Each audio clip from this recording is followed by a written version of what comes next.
Hi, everybody. My name is Nasya Mapaye. I'm in 11th grade, and this year, during the school year, we had the opportunity during Lead Week to apply my interest into something that could connect a greater community. So my project is called the Business Blueprint. And so, as an introduction, I wanted to say that I've had so many opportunities growing up to learn a lot of basic skills that I know a lot of people haven't had the chance to do so. So, I really wanted something that could apply my knowledge and to teach others about it. So, my experiences when I was younger, my mom had taken me to a refugee center here in Indonesia, and it was an art competition where we basically taught kids. Or had a competition for the refugees. And in that time, I learned about the situation here in Indonesia, which is quite unfortunate, where it's very limited to the opportunities that they're able to get here. I'm gonna go more into that later. And then, so in the future, I also wanna pursue entrepreneurship. I really believe in having your interests apply to what you wanna do in the future. And I'd taken courses in universities to learn more about how to create a business.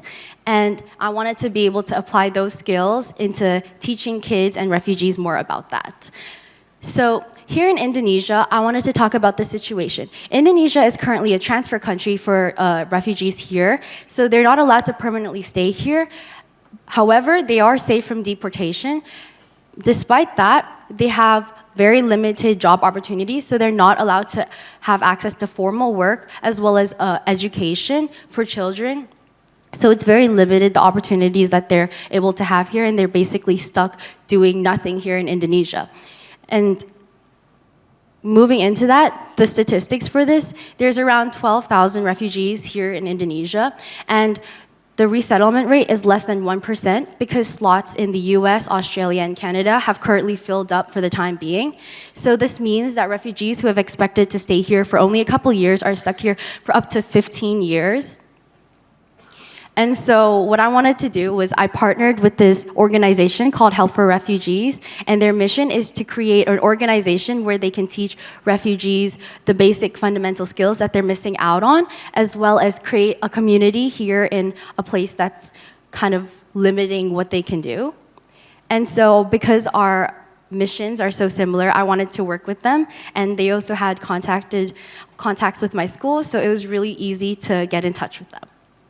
So my catalyst is to create these to create solutions to these limited opportunities. And what I did was I created a business process with these children to kind of show the process of how to create your own business using a more controlled setting.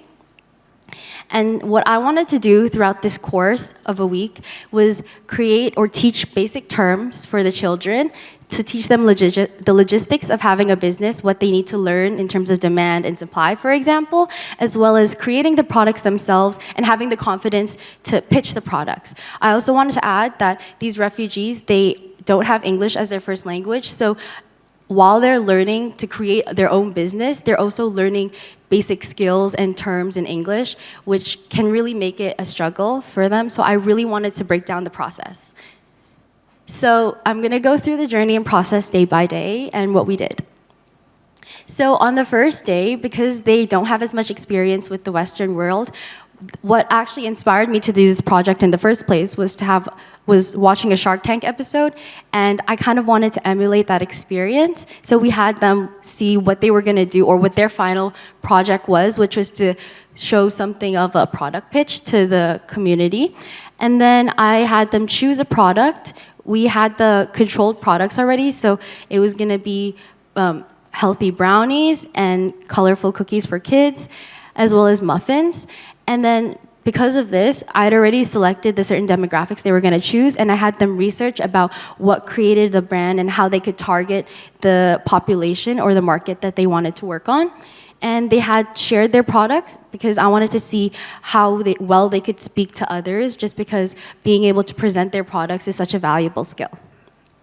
On day 2, we really focused on learning basic terms and key business ideas that they had to circle around. So we had them learn these words one by one and teach it to one another so they could fully absorb the information and what they were learning, just because they're not as used to having these complex words in their vocabulary, and these are the words. And from there, they applied it to their presentations, where they used it as a checklist to make sure they had the correct logistics and having the correct sourcing for their products. We also had them create logos, so it was also like learning how to create the brand and the marketing to a certain demographic, and it was really cute, as you can see. On the third day, we had a really fun day because the day before, was really intense for them. Learning it was a lot of mental work. So we had a day where they were baking and just had a good time learning about the process of how to create their own products as well as packaging it up. I set it up and tried to streamline the whole process because they've also not had as many opportunities to just work in the kitchen and use their creativity to bake products. This is the baking that we did. It was really fun. And then this is them packaging it up. And then on the fourth day, we narrowed it down back into some serious business, where we had them go into this conference room, into a more professional setting, and they would practice their pitches that they'd been working on over the week and do it to their classmates. And then they would give each other feedback before they had their final presentation, which was to the administration of our school. So to them, it was strangers, but we had them really put themselves out there to present their products and pitch it, as well as answer questions in their second language, which I was really, really proud of them. And then we had them reflect about what we had done during the week.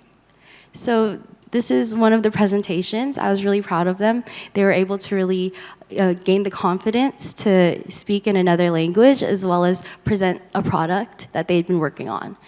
And so what were the tangible impacts for this?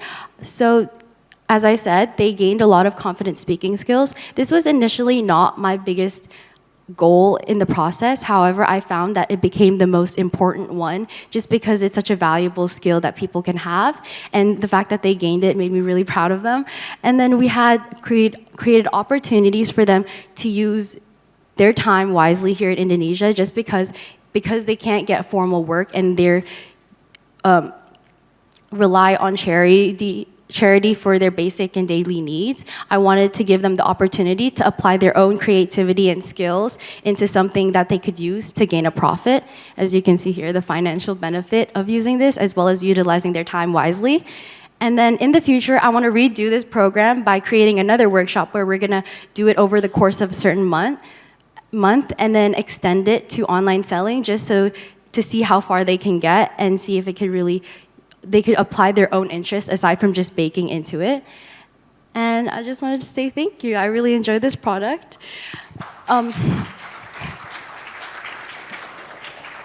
We also have some of the baked goods that we had created outside. And if you want to purchase that, because the proceeds go to their charity.